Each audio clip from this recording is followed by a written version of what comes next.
The question seems deceptively simple. A number, perhaps expressed in light years, ought to suffice. But the moment one begins to look carefully at what the question actually demands, it becomes clear that the answer is not a single figure, but rather a long and still unfinished story about how human beings, constrained by their position inside the very object they are trying to measure, have slowly assembled a picture of a structure so vast that every generation that contributed to that picture had to revise the estimates of the generation before it, sometimes by factors of 10 or more. The size of the Milky Way, as we understand it today, is not a fixed and settled fact, but the current resting point of a centuries-long process of measurement, inference, debate, error, correction, and conceptual transformation. And to appreciate the number that contemporary astrophysics offers, one needs to understand how that number was arrived at, why earlier numbers were wrong, and what hidden difficulties remain even now. To begin with the most basic observation, on a clear, dark night, away from artificial light, a human eye can detect a faint, irregular band of diffuse luminosity stretching across the sky. This band has been noticed by every culture that left records of the night sky. The ancient Greeks called it Galaxias Kaikalos, the Milky Circle, from which both the word galaxy and the name Milky Way derive. The Romans translated the concept into Via Lactea. Various indigenous traditions across Africa, Australia, and the Americas offered their own descriptions, often incorporating the band into cosmological narratives that connected celestial phenomena to landscapes, seasons, and social organization. What is important here is not the specific content of these narratives, but the fact that the Milky Way as a visible phenomenon was universally accessible to the unaided eye and universally recognized as something requiring explanation. Yet for most of human history, no one had the tools to determine what the band actually was. The first consequential step toward understanding the physical nature of the Milky Way came in 1610, when Galileo Galilei turned a telescope toward it, and reported, in Sidereus Nuncius, that the diffuse glow resolved into an enormous number of individual stars too faint and too closely packed to be distinguished by the naked eye. This was a critical observation because it established that the Milky Way was not a continuous substance, not a cloud, not a celestial fluid, but an aggregate of discrete luminous objects, the same kind of objects that appeared as bright individual points elsewhere in the sky. The implication was that the sun and the stars visible individually were part of the same population as those crowded together in the band, and that the band's appearance was the result of looking along a direction in which stars were far more numerous, or far more distant, or both. But knowing that the Milky Way consisted of stars did not by itself reveal its shape or its size. To determine those properties, one needed to know how the stars were distributed in three-dimensional space, and that required some means of estimating distance. In the 17th and early 18th centuries, no reliable method for measuring stellar distances existed. The one technique that was understood in principle, stellar parallax, the tiny apparent shift in a star's position caused by the Earth's orbital motion around the Sun, had been sought since Copernicus proposed the heliocentric model, but the expected shifts were so small that the instruments of the era could not detect them. The failure to detect parallax was, in fact, used by some opponents of the Copernican system as evidence against it, though proponents countered correctly that the stars might simply be far more distant than anyone had supposed. The first serious attempt to determine the shape of the stellar system was undertaken by William Herschel in the 1780s. Herschel's method, which he called stargazing, was based on a set of assumptions that were reasonable given the knowledge of his time, but that later turned out to be significantly wrong. He assumed that his telescope could see to the edge of the star system in every direction, and he assumed that stars were distributed more or less uniformly in space, so that the number of stars visible in a given direction was proportional to the depth of the system in that direction. By counting stars in hundreds of sample fields across the sky, he constructed a three-dimensional model of the stellar system. The result was a flattened, irregular, roughly lens-shaped structure, thicker in some directions than others, with the Sun located somewhere near the center. The model was qualitatively correct in one respect. The stellar system was indeed flattened, but it was wrong in two fundamental ways. First, the Sun was not near the center. It is, as we now know, located roughly 2/3 of the way out from the center. Second, Herschel's telescope could not see to the edge of the system in most directions. because interstellar dust, which he did not know existed, absorbs and scatters starlight, making distant regions of the galaxy invisible at optical wavelengths. The effect of this dust is not uniform. It is concentrated in the plane of the galaxy, precisely the directions in which Herschel was trying to gauge the system's extent. So the dust created an artificial boundary in his star counts, making the system appear smaller and more centrally concentrated than it actually was. Herschel himself was not entirely unaware that something might be amiss. In his later work, he acknowledged the possibility that some regions of the sky that appeared devoid of stars might not be actual voids, but might instead be obscured by intervening material. But he had no way to quantify this effect, and the idea that space between stars might contain significant amounts of obscuring matter was not widely accepted for another century. The next major phase in determining the size and structure of the Milky Way came in the early 20th century, and it centered on two distinct but interrelated problems: the problem of the galaxy's internal structure and the problem of whether certain fuzzy objects visible through telescopes, known as nebulae, were part of the Milky Way or were separate stellar systems at much greater distances. These two problems were deeply connected because the answer to one constrained the answer to the other. If the Milky Way were very large, then perhaps the nebulae could be contained within it. If the Milky Way were relatively small, then some of the nebulae might be comparable systems lying far beyond it. The figure who most dramatically altered the understanding of the Milky Way's size during this period was Harlow Shapley, an astronomer working at the Mount Wilson Observatory in California. Shapley's approach was based on the study of globular clusters, which are dense, roughly spherical collections of tens of thousands to hundreds of thousands of stars bound together by gravity. About 150 globular clusters are known to be associated with the Milky Way. Shapley realized that if he could determine the distances to these clusters, he could map out the spatial extent of the system they belonged to. The key to his distance measurements was a type of variable star known as a Cepheid variable, whose intrinsic brightness is related to the period of its brightness variations. This relationship, discovered by Henrietta Swan Leavitt in 1912 through painstaking study of Cepheid variables in the Small Magellanic Cloud, meant that by measuring the period of a Cepheid's variation and comparing its apparent brightness to its inferred intrinsic brightness, one could calculate its distance. Shapley identified Cepheid-like variable stars, specifically a subtype known as RR Lyrae variables, in many globular clusters, and used the period-luminosity relationship to estimate their distances. The results were dramatic. Shapley found that the globular clusters were distributed in a roughly spherical halo around a point that was not at the Sun's location, but rather tens of thousands of light-years away, in the direction of the constellation Sagittarius. He concluded that this point was the center of the stellar system, that the Sun was far from the center, and that the system was far larger than anyone had previously believed. His initial estimate, published around 1918, placed the diameter of the Milky Way at roughly 300,000 light-years, about 3 times larger than the current accepted value. The overestimate was partly due to the fact that Shapley did not account for the dimming effect of interstellar dust on the stars he was measuring. The dust made them appear fainter, and therefore more distant than they actually were. It was also partly due to an incorrect calibration of the period-luminosity relationship itself, a calibration that would be revised several times over the following decades. Nevertheless, Shapley's fundamental conclusion that the Sun was not at the center of the stellar system, and that the system was very large, was correct and represented one of the most significant shifts in cosmological understanding since Copernicus. It is worth pausing to consider the institutional and intellectual context in which this work occurred. The Mount Wilson Observatory, with its 60-inch and later 100-inch reflecting telescopes, was at the time the most powerful astronomical facility in the world, and its location in Southern California provided relatively clear and stable atmospheric conditions. The concentration of observational capability at a single institution created a kind of intellectual monopoly in which a small number of astronomers, using instruments unavailable anywhere else, could make discoveries that reshaped the entire field. This is a recurring pattern in the history of astronomy.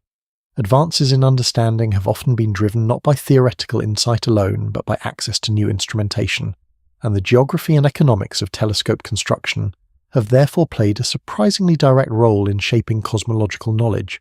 Shapley's work set the stage for what became known as the Great Debate of 1920. A public discussion held at the Smithsonian Institution in Washington between Shapley and Heber Curtis, an astronomer at the Lick Observatory.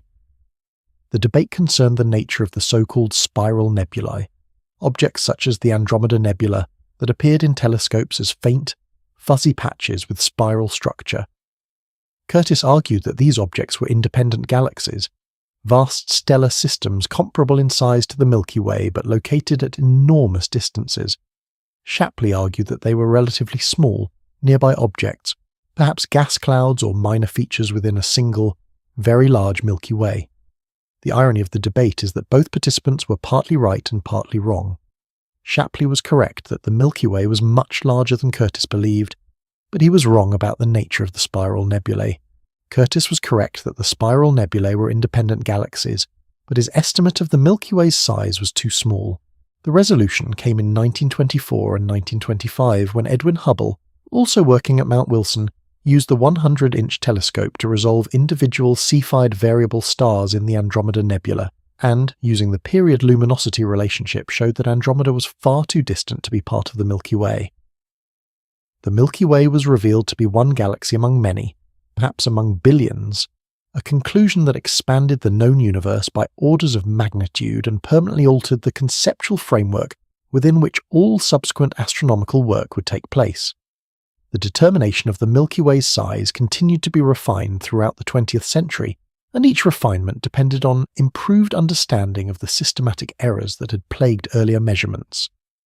One of the most important sources of error was interstellar extinction, the absorption and scattering of starlight by tiny solid particles, typically a fraction of a micrometer in size, distributed throughout the plane of the galaxy. The existence of this interstellar dust had been suspected since at least the early 1900s, but it was not conclusively demonstrated and quantified until the work of Robert Trumpler in 1930. Trumpler studied open star clusters, groups of a few hundred to a few thousand stars loosely bound by gravity, and noticed a systematic discrepancy.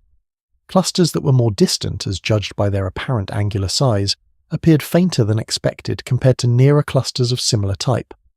The simplest explanation was that light from distant clusters was being partially absorbed by intervening material, and Trumpler showed that the amount of absorption was roughly proportional to distance, at least within the plane of the galaxy. This was a crucial result because it explained why optical observations had consistently underestimated the distances to objects near the galactic plane and had failed to see through to the centre of the galaxy, which lies behind dense concentrations of dust. The recognition of interstellar extinction had immediate consequences for the estimated size of the Milky Way.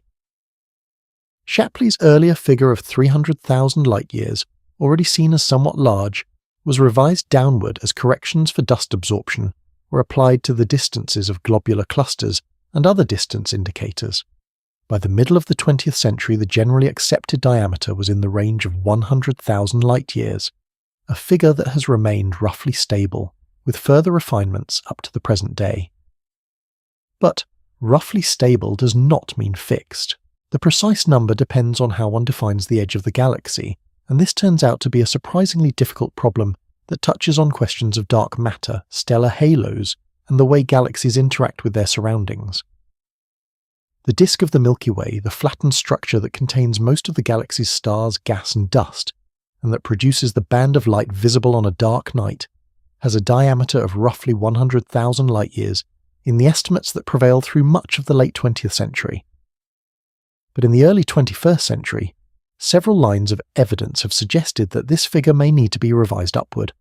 In 2018, a study using data from the Sloan Digital Sky Survey and the Lamos Spectroscopic Survey found evidence for a significant population of stars belonging to the Milky Way's disk at distances of up to 75,000 light-years from the galactic center, which would imply a disk diameter of roughly 150,000 to perhaps even 200,000 light-years. These distant stars appear to be part of a warped and flared extension of the disk, a region where the disk bends away from a flat plane and increases in thickness, and their membership in the disk rather than in the halo is supported by their chemical compositions and kinematics, which are more consistent with disk stars than with halo stars. If confirmed, this larger estimate would make the Milky Way's disk nearly twice as large as the standard figure that appears in many textbooks, However, the boundary between the disk and the halo is not a sharp line, and the classification of individual stars as disk or halo members depends on somewhat arbitrary criteria, so the question of the disk's diameter is as much definitional as it is observational. Beyond the disk, the Milky Way possesses additional structural components that extend to much greater distances. The stellar halo, a roughly spherical distribution of old, metal-poor stars and globular clusters, extends to at least 100,000 light-years from the galactic center in all directions, and some of its most distant known members are even farther away. In 2023, a team using data from the European Space Agency's Gaia satellite, combined with ground-based spectroscopic observations, identified individual stars belonging to the Milky Way's halo at distances exceeding 400,000 light-years from the galactic center.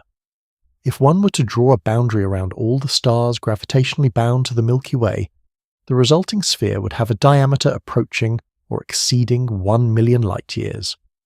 However, the stellar halo at these extreme distances is extraordinarily tenuous, with stars separated by distances of thousands of light-years, and many of the most distant halo stars may have been tidally stripped from smaller galaxies that the Milky Way has consumed over the course of its history. The most extensive component of the Milky Way is not made of stars at all. It is the dark matter halo, a vast, roughly spherical distribution of matter that does not emit, absorb or reflect light, and that is detected only through its gravitational influence on visible matter. The existence of dark matter halos around galaxies was inferred in the 1970s and 1980s from observations of galaxy rotation curves, specifically the finding, most prominently demonstrated by Vera Rubin and Kent Ford, that stars and gas in the outer parts of spiral galaxies orbit at velocities that remain constant or even increase with distance from the center, rather than declining as expected from the distribution of visible mass. This flat rotation curve implies the presence of a large amount of unseen mass distributed in a halo extending well beyond the visible disk. For the Milky Way, estimates of the dark matter halo's extent, based on dynamical modeling, the orbits of satellite galaxies, and the kinematics of distant halo stars, suggest a virial radius of roughly 700,000 to perhaps 1 million light-years. The virial radius is a theoretically defined boundary within which the matter associated with the galaxy is gravitationally self-bound and approximately in dynamical equilibrium. If one takes this as the effective size of the galaxy, then the Milky Way is not 100,000 light-years across, but more like 1.5 to 2 million light-years across. This is, however, a somewhat abstract measure, because the dark matter halo has no sharp edge, and its density falls off gradually with distance, blending eventually into the large-scale distribution of matter in the intergalactic environment. This ambiguity about where the Milky Way ends is not merely a technical detail. It reflects a genuine conceptual difficulty in the science of galaxy formation and evolution. Galaxies are not isolated, self-contained objects with well-defined surfaces. They are embedded in a cosmic web of dark matter and diffuse gas, connected to neighboring galaxies by filaments and bridges of matter, and surrounded by vast reservoirs of hot, diffuse gas known as the circumgalactic medium. The Milky Way's circumgalactic medium, detected through observations of absorption lines in the spectra of distant quasars whose light passes through it, extends to at least 600,000 to 800,000 light-years from the galactic center and contains a substantial fraction of the baryonic mass that theoretical models predict should be associated with the galaxy. This gas is not static. It is constantly being accreted onto the galaxy, replenishing the raw material for star formation and being expelled from the galaxy by energetic processes such as supernovae and, potentially, activity from the central supermassive black hole. The boundary of the galaxy, in this broader sense, is not a fixed line but a dynamic, evolving interface between the galaxy and its environment. To return to the more traditional and more commonly cited measure of the Milky Way's size, the diameter of the stellar disk, it is useful to specify exactly what the current best estimates are and how they were obtained.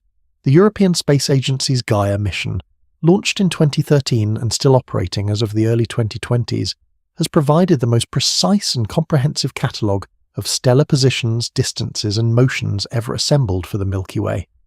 Gaia measures stellar distances using the parallax method, the same technique that astronomers had sought to apply since the time of Copernicus, but with an angular precision of a few tens of microarc seconds, corresponding to useful distance measurements for stars up to several thousand light-years away, and meaningful statistical constraints on the structure of the galaxy to much greater distances.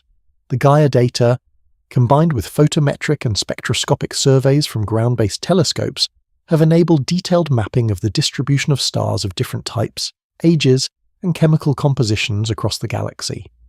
From these data, the thin disk of the Milky Way, which contains the younger stars, the spiral arms, and most of the interstellar gas and dust, has a scale length of roughly 8,000 to 10,000 light-years, meaning that its surface brightness decreases by a factor of about 2.7 for every 8,000 to 10,000 light-years of additional distance from the centre. The disk does not have a sharp cutoff. It tapers gradually, and the point at which it becomes too faint to detect depends on the sensitivity of the survey. At a radius of about 50,000 light-years from the galactic centre, the stellar density of the thin disk has dropped to a small fraction of its value near the Sun's orbit, and most textbooks cite the disk's radius as roughly 50,000 to 75,000 light-years, giving a diameter of 100,000 to 150,000 light-years. The thick disk, an older, kinematically hotter, and more metal-poor component that sits above and below the thin disk, has a somewhat shorter scale length and a greater vertical extent, reaching roughly 3,000 to 6,000 light-years above and below the midplane compared to roughly 1,000 to 1,500 light-years for the thin disk. The radial extent of the thick disk is comparable to or somewhat smaller than that of the thin disk. The position of the Sun within this structure has been measured with increasing precision over the decades. The current best estimate places the Sun at a distance of roughly 26,000 to 27,000 light-years from the galactic centre, a figure derived from multiple independent methods including the kinematics of stars orbiting the central supermassive black hole, the distances to masses in the galactic centre region measured by very long baseline interferometry, and statistical analysis of the distribution of globular clusters and R Lyrae variables.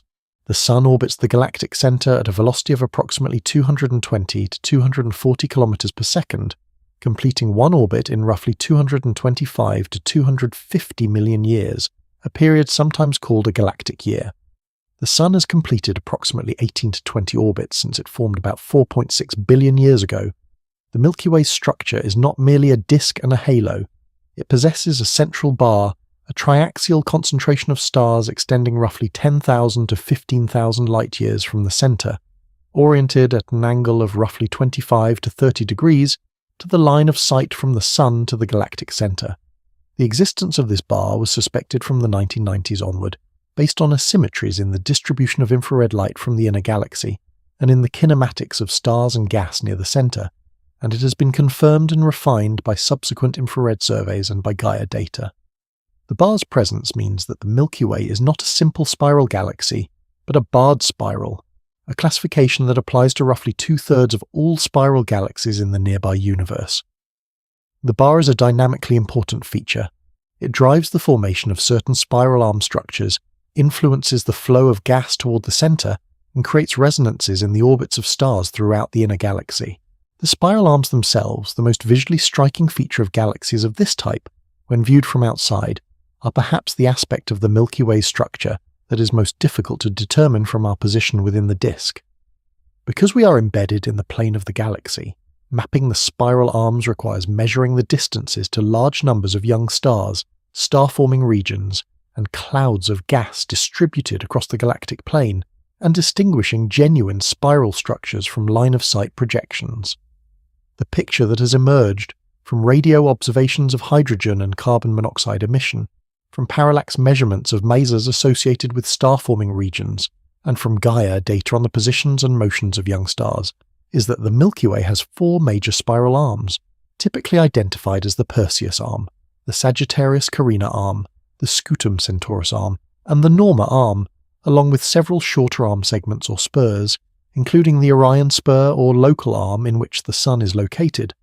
The precise geometry, number and pitch angle of these arms remain subjects of active research and debate, in part because spiral arms in real galaxies are not smooth, continuous mathematical curves but messy, irregular features shaped by local gravitational perturbations, gas dynamics, and the complex interplay between the bar and the disk. The total mass of the Milky Way is another way of expressing how big it is, complementary to its spatial extent. This, too, is a quantity that has been difficult to pin down. The most robust current estimates, derived from the motions of satellite galaxies, distant halo stars and stellar streams, and increasingly informed by Gaia data, place the total mass of the Milky Way at roughly 1 to 1.5 trillion solar masses. Of this, only about 50 to 70 billion solar masses is in the form of stars, and perhaps another 10 to 15 billion solar masses is in interstellar gas and dust. The vast majority, roughly 85 to 90%, is in the form of dark matter. The total number of stars in the Milky Way is estimated to be between 100 billion and 400 billion, with the uncertainty arising primarily from the difficulty of accounting for the vast population of very low-mass, very faint stars, the M-dwarfs and brown dwarfs that dominate the stellar population by number, but are extremely difficult to detect at large distances. The central supermassive black hole, known as Sagittarius, a star, has a mass of roughly 4 million solar masses, as determined with extraordinary precision from the orbits of stars in its immediate vicinity. Work that earned Reinhard Genzel and Andrea Ghez a share of the 2020 Nobel Prize in Physics. Despite its impressive mass, Sagittarius A star constitutes a negligible fraction of the galaxy's total mass and has a gravitational sphere of influence extending only a few light-years from the centre. The black hole is, however, a marker of the galaxy's centre and a diagnostic of its evolutionary history, since the masses of central black holes in galaxies are correlated with the masses and velocity dispersions of the stellar bulges or spheroids in which they reside, a relationship that suggests a co-evolutionary process linking the growth of the black hole to the formation and evolution of the host galaxy. The history of efforts to determine the Milky Way's size is inseparable from the broader history of the distance scale in astronomy, the chain of methods by which astronomers bootstrap their way from the nearest objects to the most distant ones. The chain begins with direct geometric methods, such as parallax, applicable to relatively nearby stars. It extends through so-called standard candles, objects of known or calibrated intrinsic brightness, such as Cepheid variables, RR Lyrae variables, and Type 1a supernovae that can be detected at progressively greater distances. At each step, the calibration of the next rung depends on the accuracy of the previous one, so systematic errors at any stage propagate through the entire chain. The history of the distance scale is therefore a history of systematic error identification and correction, and many of the major revisions in the estimated size of the Milky Way and the universe beyond it have resulted not from new observations of the galaxy itself, but from improved calibration of the distance indicators used to measure it. A particularly instructive example is the revision of the Cepheid period-luminosity relationship that occurred in the 1950s. Walter Baade, working at Mount Wilson during World War II, when wartime blackouts in Los Angeles reduced the amount of urban light pollution reaching the observatory, was able to resolve individual stars in the central bulge and in the companion galaxies of the Andromeda Galaxy with greater clarity than had previously been possible. He noticed that the stars in the bulge and in the globular clusters were systematically different in their properties from the stars in the spiral arms and the disk, a distinction he formalized as population 1 and population 2 stars. Population 1 stars found in the disk are generally younger, more metal-rich, and include the classical Cepheids used by Hubble to measure the distance to Andromeda. Population 2 stars found in the bulge and halo are generally older and more metal-poor, and include the RR Lyrae variables used by Shapley to measure the distances to globular clusters. Baade realized that these two populations follow different period luminosity relationships, and that the calibration Hubble had used was based on population 2 variables applied to population 1 Cepheids, resulting in a systematic underestimate of the Cepheids' intrinsic brightness, and therefore an underestimate of the distances to the galaxies in which they were observed. When the correct calibration was applied, the distances to external galaxies roughly doubled, and the estimated size of the observable universe increased correspondingly. The size of the Milky Way itself was also affected, though less dramatically, because the revised calibration altered the inferred distances to some of the globular clusters and other objects used to map the galaxy's structure. This episode illustrates a broader point about the practice of measurement in astronomy. Because astronomers cannot travel to the objects they study, and cannot directly measure the distances, sizes, and masses of celestial bodies by laying rulers alongside them or placing them on scales, they must rely on chains of inference in which each link depends on physical models, calibration data, and assumptions about the uniformity and reliability of the standard candles and rulers they employ. These chains are remarkably robust in their broad outlines, but they are also susceptible to subtle systematic effects that can bias the results in ways that are not immediately obvious. The history of the Milky Way's measured size is a case study in how these systematic effects are identified, debated, and eventually corrected, usually through the introduction of new types of observations or new physical understanding that enables more accurate calibration. Radio astronomy, which developed rapidly after World War II using technology originally designed for radar, opened an entirely new window on the structure of the Milky Way by making it possible to observe through the interstellar dust that had limited optical studies. The 21-centimeter emission line of neutral atomic hydrogen, predicted by Hendrik van der Hulst in 1944 and first detected in 1951, proved to be an especially powerful tool for mapping the galaxy. Neutral hydrogen is distributed throughout the galactic disk, and its 21-centimeter radiation, being at a radio wavelength, passes through dust unimpeded. By measuring the Doppler shift of this radiation, astronomers could determine the velocity of the hydrogen gas along the line of sight, and by combining velocity information with a model of the galaxy's rotation, they could infer the distances to the gas clouds and thereby map the spiral structure of the galaxy. The earliest 21-centimeter maps, produced in the 1950s by groups in the Netherlands and Australia, provided the first clear evidence that the Milky Way had spiral arms, a conclusion that had been suspected on the basis of the galaxy's resemblance to external spiral galaxies, but that had not been directly demonstrated from within. The radio mapping of the Milky Way revealed not only the spiral arms, but also the overall extent of the hydrogen disk, which was found to extend significantly beyond the stellar disk, reaching radii of 75,000 light-years or more from the centre. This is a common feature of spiral galaxies. The gas disk is typically larger than the stellar disk, because star formation has not yet consumed or converted the gas in the outermost regions.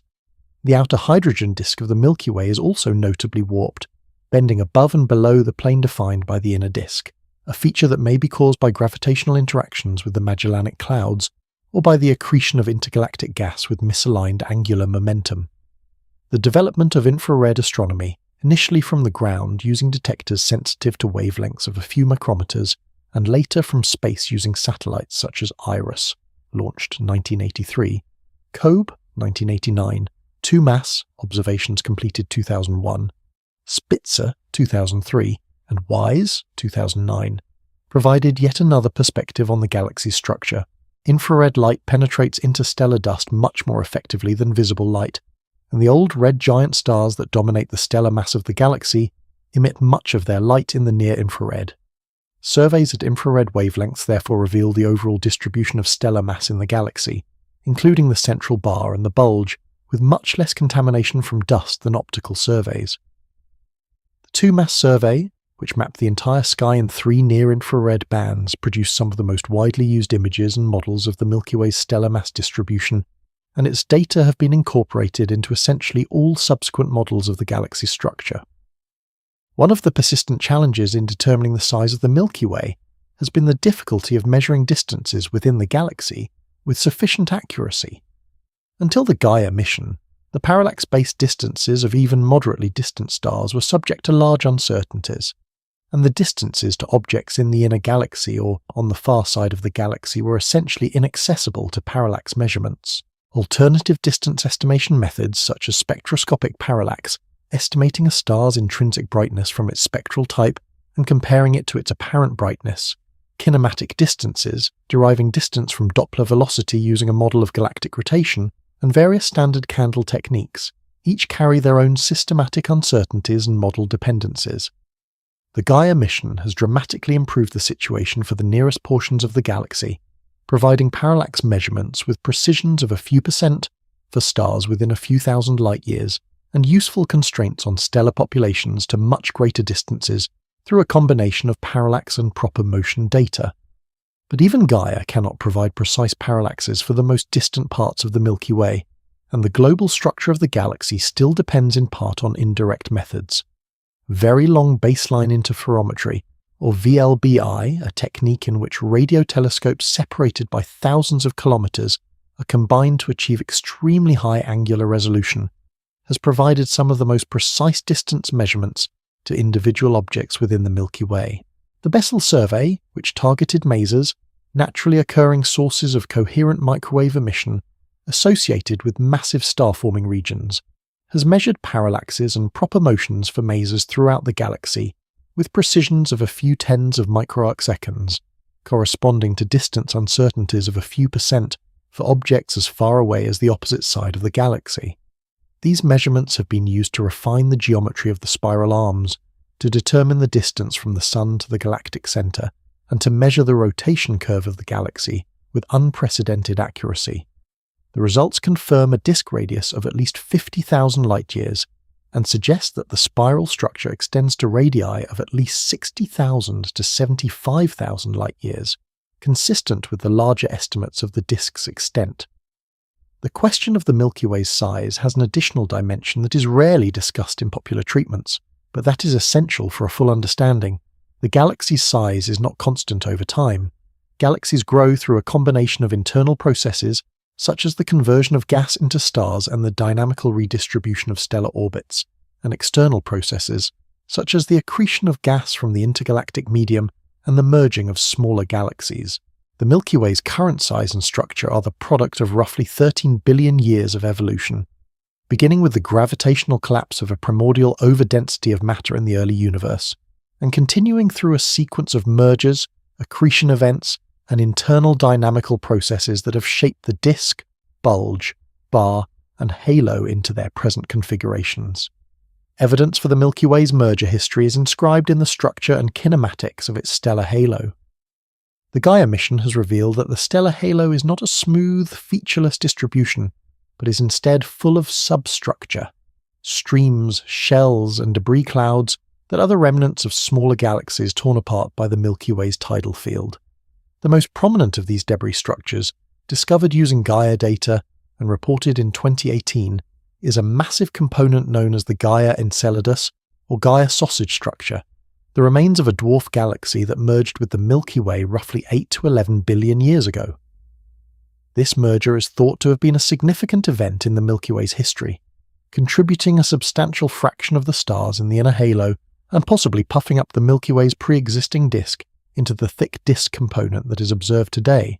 Before this merger, the Milky Way's disk may have been smaller and thinner, and the merger may have triggered a burst of star formation and dynamically heated the disk, increasing its vertical extent and velocity dispersion. Other merger events, both earlier and later, have also left their traces. The Sagittarius dwarf spheroidal galaxy, discovered in 1994, is currently in the process of being tidally disrupted and absorbed by the Milky Way, and its debris forms a long, looping stream of stars that wraps around the galaxy. The Magellanic Clouds, the two largest satellite galaxies of the Milky Way, are likely on their first close approach, and may eventually merge with the Milky Way, adding their stars and gas to the galaxy and increasing its size.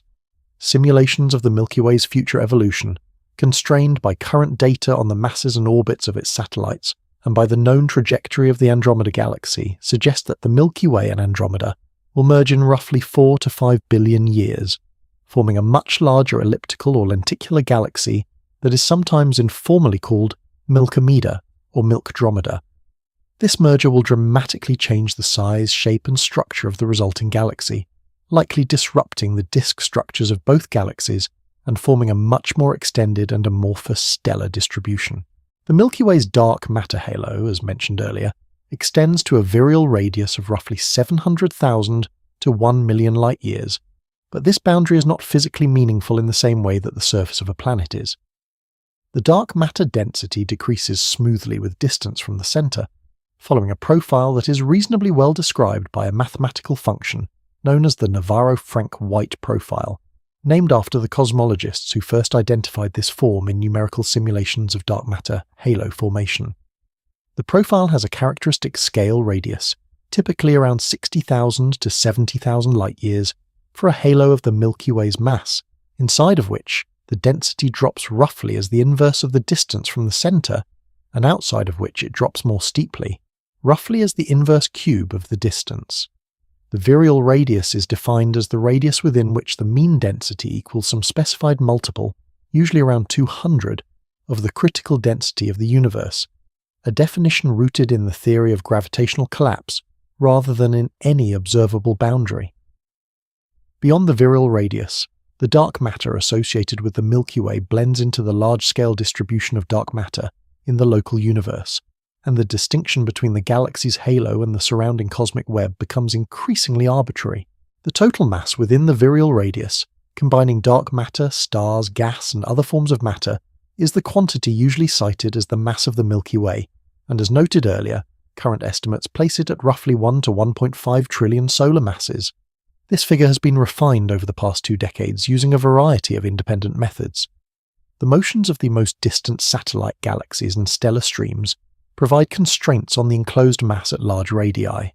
The rotation curve of the galaxy, measured from the velocities of stars and gas at different distances from the center, constrains the mass distribution at smaller radii.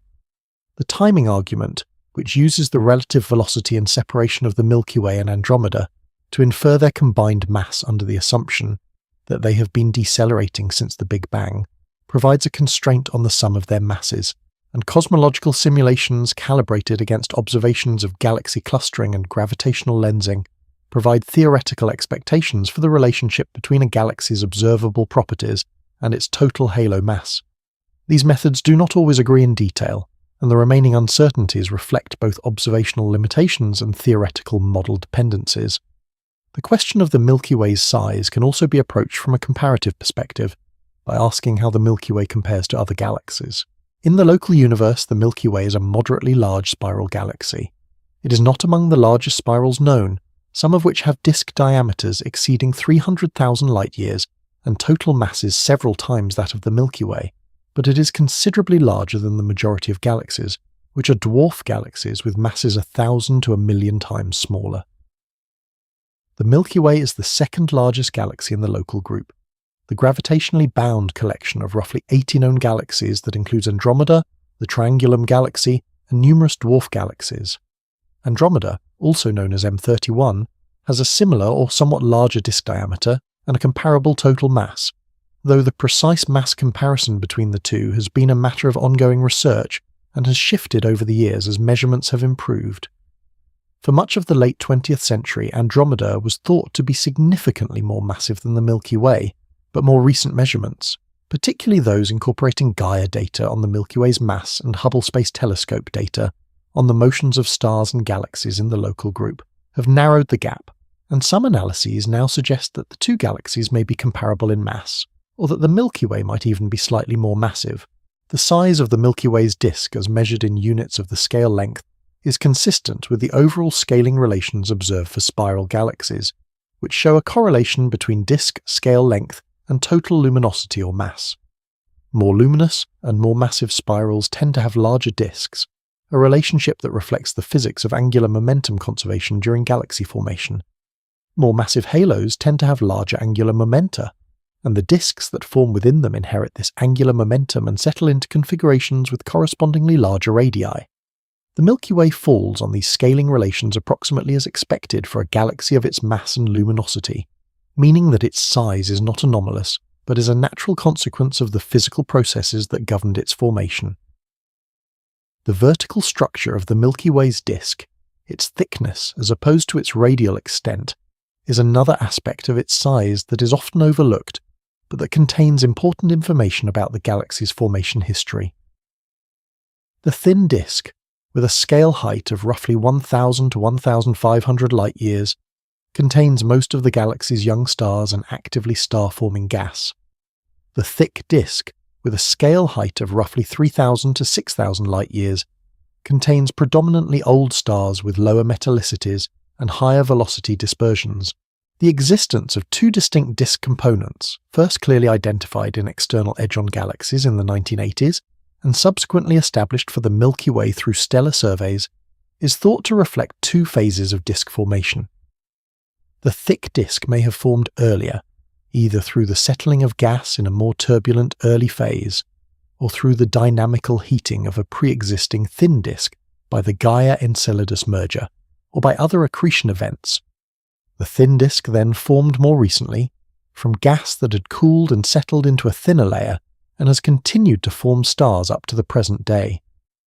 The vertical extent of the disk, combined with its radial extent, defines the volume of space within which the bulk of the galaxy's baryonic activity, star formation, stellar evolution, chemical enrichment, takes place. The chemical enrichment of the Milky Way, the progressive increase in the abundance of elements heavier than hydrogen and helium over the galaxy's history, provides yet another way of understanding the galaxy's scale and structure. Elements heavier than lithium are produced almost entirely in stars, through nuclear fusion in stellar interiors and through explosive nucleosynthesis in supernova and neutron star mergers. These elements are released into the interstellar medium when stars die, enriching the gas from which subsequent generations of stars form. The result is a gradual increase in the overall metallicity of the galaxy's stellar population over time, with the oldest stars, found predominantly in the halo and thick disk, having metallicities 100 or 1,000 times lower than the Sun, and the youngest stars found in the thin disk, having metallicities comparable to or slightly higher than the Sun's. There are also spatial gradients in metallicity, with stars near the galactic center tending to be more metal-rich than stars at larger radii, reflecting the higher density of star formation and more rapid chemical enrichment in the inner galaxy. These gradients extend across the full radial extent of the disk and provide independent constraints on the disk's size, the rate and distribution of star formation, and the efficiency of mixing of enriched gas throughout the galaxy. The gas content of the Milky Way, both atomic and molecular, is a crucial aspect of its size and structure that is often underemphasized in popular accounts. The galaxy contains roughly 5 to 10 billion solar masses of neutral atomic hydrogen, distributed in a disk that extends well beyond the stellar disk, and roughly 1 to 2 billion solar masses of molecular hydrogen, concentrated in the inner portions of the disk, particularly in giant molecular clouds along the spiral arms. Molecular hydrogen is the raw material from which stars form, and its distribution traces the current and recent star-forming activity of the galaxy. Atomic hydrogen, being more widespread, traces the overall extent of the gas disk and provides the most direct measurement of the galaxy's rotation curve at large radii, because it emits the 21 centimeter line at all radii where it is present, extending well beyond the range over which stellar velocities can be measured. The gas disk is not a passive reservoir. It is constantly being replenished by accretion from the circumgalactic medium and possibly from the intergalactic medium, and it is constantly being consumed by star formation and expelled by feedback processes. The rate of star formation in the Milky Way is currently estimated at roughly 1 to 3 solar masses per year, meaning that the existing gas supply would be exhausted in a few billion years if not replenished. The fact that the Milky Way has been forming stars for roughly 13 billion years, yet still has gas available, implies that accretion has been ongoing throughout the galaxy's history, a conclusion supported by the detection of high-velocity clouds of gas falling toward the galactic disk from the halo and circumgalactic medium.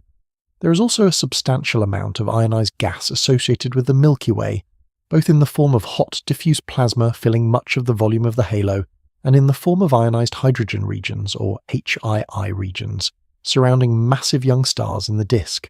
The hot halo gas, with temperatures of millions of degrees, has been detected through X-ray observations and through absorption of ultraviolet light from distant quasars, and its spatial extent and total mass are still subjects of active investigation. Some estimates suggest that the mass of hot gas in the Milky Way's halo may be comparable to or greater than the mass of stars in the galaxy, and its extent may reach to the virial radius or beyond. If this gas is included in the accounting of the galaxy's baryonic content, it significantly affects the total mass budget and the fraction of baryons that have been converted into stars, a ratio that is a key diagnostic of galaxy formation efficiency. The question of how big the Milky Way is can also be framed in terms of the galaxy's place in the hierarchy of cosmic structure. The Milky Way is not isolated in space. It is a member of the local group, which has a diameter of roughly 10 million light-years and contains, as noted, around 80 known galaxies, though the exact number continues to grow as fainter dwarf galaxies are discovered. The local group is itself part of a larger structure known as the Virgo supercluster or Laniakea supercluster, which encompasses roughly 100,000 galaxies spread across a region of space roughly 500 million light-years in diameter. At an even larger scale, Laniakea is part of the cosmic web, the filamentary large-scale structure of the universe consisting of galaxy clusters and superclusters connected by filaments of dark matter and gas, separated by vast, nearly empty voids.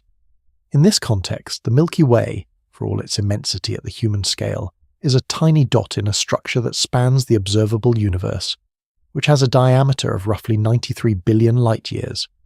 The process by which the Milky Way assembled within this cosmic web is described by the standard model of cosmology, the lambda-CDM model, in which galaxies form through the hierarchical merging of smaller dark matter halos, with baryonic gas falling into the gravitational potential wells of these halos, cooling and forming stars.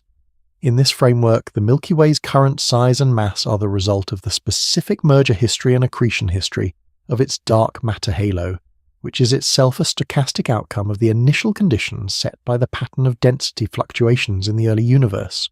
Cosmological simulations, such as the illustrious EAGLE and illustrious TNG projects, can model the formation and evolution of galaxies in a cosmological context, and they produce galaxies with a range of sizes, masses, and structures that broadly match the observed properties of real galaxies.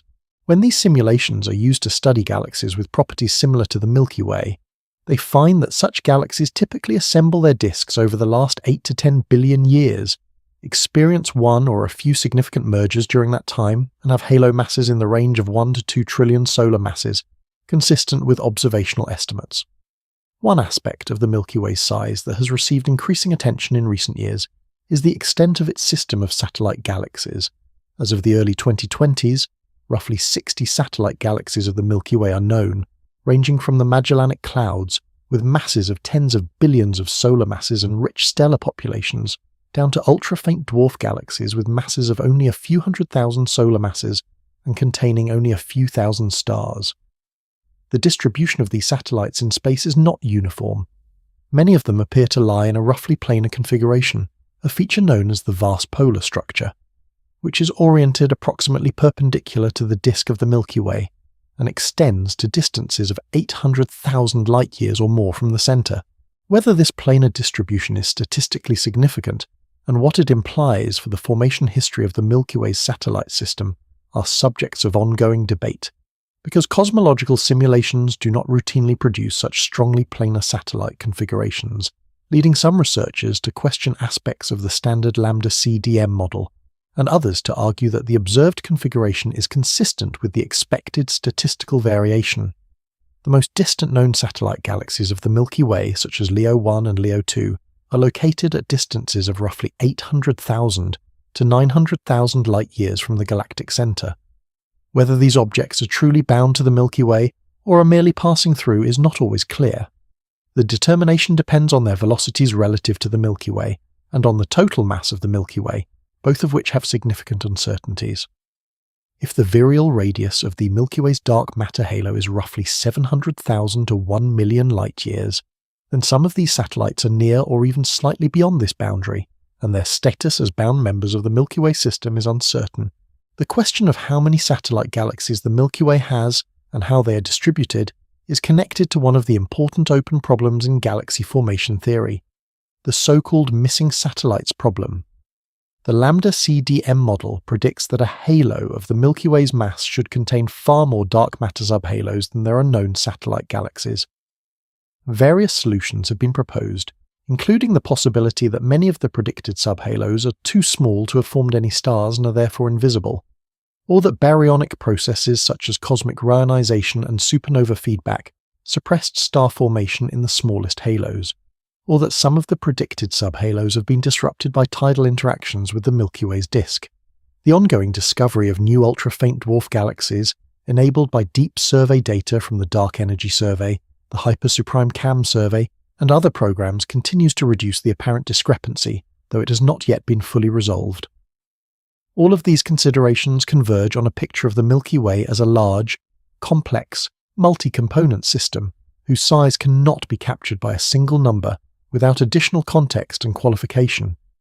The thin stellar disk has a diameter of roughly 100,000 to 170,000 light-years, depending on the definition used and the sensitivity of the survey. The thick disk extends to a comparable or somewhat smaller radius, but with much greater vertical extent. The stellar halo reaches to at least 500,000, perhaps 900,000 light-years in radius, though its density at these extremes is fantastically low. The gas disk, including both atomic and molecular components, extends to at least 150,000 to 200,000 light-years in diameter and is warped and flared at its outer edges. The circumgalactic medium, a reservoir of hot and warm gas detected primarily through absorption line studies, extends to roughly 600,000 to 1 million light-years from the center. The dark matter halo extends to a virial radius of roughly 700,000 to 1 million light-years, encompassing a total volume of space on the order of 1 billion cubic light-years. And the satellite system, including both intact dwarf galaxies and the tidal debris of disrupted ones, extends to distances of nearly 1 million light-years from the center. To put these numbers in a more tangible context, though no analogy can truly convey astronomical scales, if the Milky Way's disk were represented by a dinner plate 30 centimeters in diameter, the plate would be roughly half a millimeter thick. The Sun would be about 15 centimeters from the center, and the nearest large galaxy, Andromeda, would be another plate roughly 7 to 8 meters away. The stellar halo would extend to perhaps 1 to 2 meters above and below the plate, and 1 to 2 meters beyond its edge. The dark matter halo would fill a sphere roughly 4 to 6 meters in diameter, centered on the plate.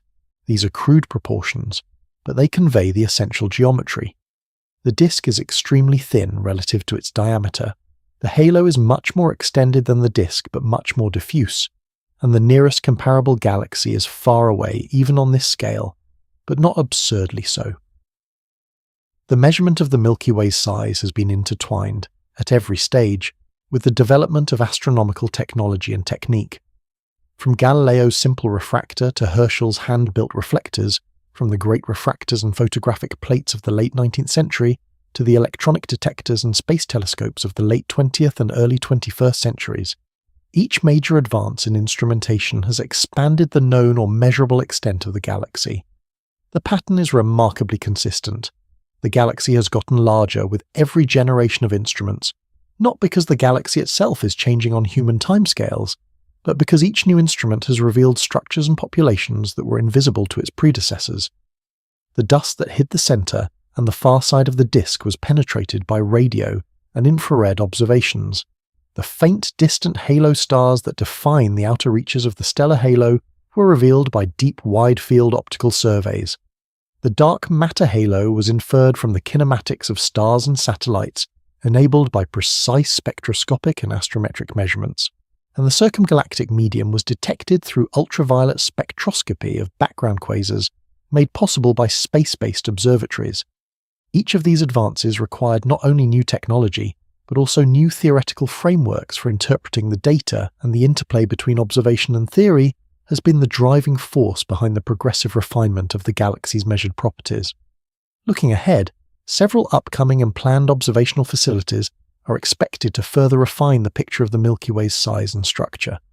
The Vera C. Rubin Observatory, currently under construction in Chile, will conduct a 10-year survey of the southern sky with unprecedented depth and cadence, expected to discover large numbers of new dwarf satellite galaxies, stellar streams and halo stars, thereby better defining the outer boundaries of the galaxy's stellar component. The Nancy Grace Roman Space Telescope, planned for launch in the mid-2020s, will conduct infrared surveys of the inner galaxy, including the bulge and the far side of the disk, regions that remain poorly mapped at optical wavelengths due to dust extinction. The Square Kilometre Array, a radio telescope under construction in Australia and South Africa, will map the distribution of neutral hydrogen in the Milky Way and in nearby galaxies with far greater sensitivity and angular resolution than any existing facility, potentially revealing the full extent of the gas disk and the gas associated with the circumgalactic medium. And continued analysis of Gaia data, with improved astrometric precision in successive data releases, will extend the reach of parallax-based distance measurements and improve the kinematic modelling of the galaxy's mass distribution. One subtlety that runs through this entire discussion is the distinction between what might be called the physical size of the galaxy and the observable or measurable size. The galaxy does not have a sharp boundary. Its various components, disk, halo, gas, dark matter, fade away gradually with distance from the centre, and the point at which one declares that the galaxy ends is, to some degree, a matter of convention. Different conventions give different numbers, and this accounts for much of the variation one encounters in different sources. A statement that the Milky Way is 100,000 light-years across typically refers to the approximate diameter of the luminous disk as seen in optical or near-infrared light. A statement that it is 200,000 light-years across may refer to the extended disk, including the recently discovered outer stellar populations. A statement that it is 1 to 2 million light-years across may refer to the dark matter halo, or the full extent of gravitationally bound satellites. All of these numbers are correct within their own definitions, and the apparent contradictions between them dissolve once the definitions are made explicit. The difficulty of defining the galaxy's boundary has a deeper significance. In the physical sciences generally, the boundaries of objects are defined by surfaces across which some physical property changes abruptly: the surface of a lake, the edge of a table, the walls of a cell. Galaxies have no such surfaces. They are fundamentally diffuse, extended structures that merge continuously into their surroundings. The concept of a galaxy as a distinct bounded object is an idealization that works well in many contexts, but breaks down at the periphery, where the distinction between a galaxy and its environment becomes blurred. This is not just a philosophical point, it has practical consequences for how galaxy properties are measured and compared. When astronomers compare the sizes of galaxies, they must agree on a common definition of size, and the choice of definition can affect the conclusions drawn about galaxy scaling relations, formation mechanisms, and evolutionary histories.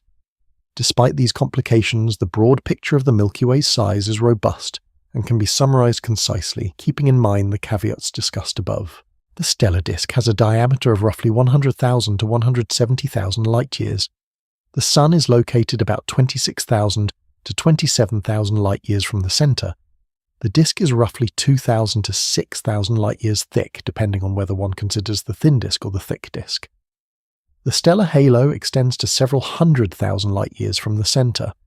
The dark matter halo has a virial radius of roughly 700,000 to 1 million light-years. The total mass, dominated by dark matter, is roughly 1 to 1.5 trillion solar masses. The galaxy contains between 100 billion and 400 billion stars.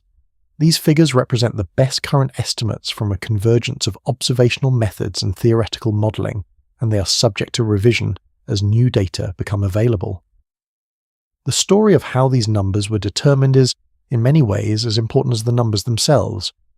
It is a story that spans 4 centuries of observational effort, from Galileo's first telescopic survey of the Milky Way to the latest data releases from the Gaia satellite.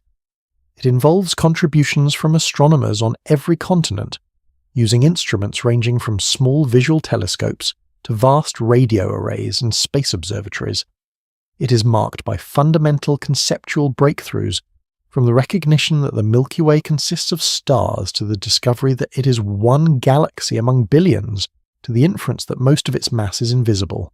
And it is characterized by the progressive identification and correction of systematic errors, a process that continues today and that is the defining feature of a mature empirical science. The Milky Way, as understood in the early 21st century, is a barred spiral galaxy of moderate size and mass, containing hundreds of billions of stars arranged in a thin disk with spiral arms, a central bar, a diffuse stellar halo, and a vast dark matter halo. Its disk is roughly 100,000 to 170,000 light-years in diameter. Its halo extends to nearly 1 million light-years, and its total mass is roughly 1 trillion solar masses. It is one of 2 large galaxies in the local group. It is surrounded by at least 60 known satellite galaxies, and it is connected by streams of gas and tidal debris to the larger cosmic web. It formed roughly 13 billion years ago, and has been growing ever since through star formation, gas accretion, and the absorption of smaller galaxies. Its current structure bears the imprint of its entire formation history, recorded in the ages, chemical compositions, and orbits of its stars, and deciphering that record is one of the central tasks of contemporary astrophysics. The question of how big the galaxy is thus cannot be answered with a single number in isolation. The number requires a framework, a set of definitions, and an understanding of the methods and assumptions that produced it. It requires awareness that different components of the galaxy have different extents, and that the boundary of the galaxy is not a physical surface but a convention. It requires knowledge of the historical process by which the galaxy's size was measured, a process shaped by the available technology, by the theoretical frameworks of each era, and by the persistence and ingenuity of the scientists who contributed to it. And it requires an appreciation of the ongoing nature of the endeavour. The Milky Way's size is not a closed question, but an active area of research, with new data and new analyses continuing to refine the picture. What makes this particular measurement so compelling as a scientific story is the way it illustrates the fundamental challenge of measuring a structure from within. An observer outside the Milky Way, looking at it from a vantage point millions of light years away, would see a barred spiral galaxy not very different from many others in the universe, and could measure its disk diameter and arm structure relatively straightforwardly. But from inside the disk, surrounded by dust and crowded star fields, with the galaxy filling the entire sky, the task of determining the geometry, extent, and structure of the system requires extraordinary ingenuity. It requires converting angle measurements into distances, correcting for the obscuring effects of dust, separating the signatures of different stellar populations, modelling the gravitational influence of invisible dark matter, and integrating data from across the electromagnetic spectrum. The fact that astronomers have succeeded in constructing a coherent and increasingly precise picture of the Milky Way from this challenging vantage point is one of the remarkable achievements of modern science. This achievement is not the work of any single individual or any single generation. It is the cumulative result of centuries of effort, each generation building on the work of the one before, correcting its errors, extending its reach, and adding new tools and new insights. The process has not been linear. There have been wrong turns, premature conclusions, and productive disagreements that lasted decades. But the overall trajectory has been one of increasing accuracy, increasing detail, and increasing comprehension. The Milky Way that astronomers describe today is vastly more detailed and more accurately characterized than the one Herschel sketched, or the one Shapley measured, or the one Baade recalibrated. And the Milky Way that astronomers will describe a generation from now, using data from Rubin, Roman, the Square Kilometre Array, and instruments not yet conceived, will be more detailed and more accurate still. The galaxy is, in the most literal sense, the largest structure to which we belong. Everything in human experience, every event in the history of life on Earth, every astronomical observation ever made from the surface of this planet, has taken place within a single unremarkable position in the disk of a moderately large spiral galaxy. Understanding the size of that galaxy is understanding the scale of the stage on which the entire drama of terrestrial existence has played out, a stage so large that light, travelling at 300,000 kilometers per second, requires between 100,000 and 200,000 years to cross it from one side to the other, and roughly 1,000,000 years to traverse the full extent of its dark matter halo. These numbers have no parallel in everyday experience, and they resist intuitive comprehension, but they are as firmly established as any empirical fact in science, rooted in a web of interlocking measurements and theoretical models that has been tested and refined over centuries. The Milky Way is very large. How large precisely depends on what one means by the Milky Way and what one means by large, and those definitions are themselves products of a long and continuing scientific conversation that shows no sign of reaching a final conclusion.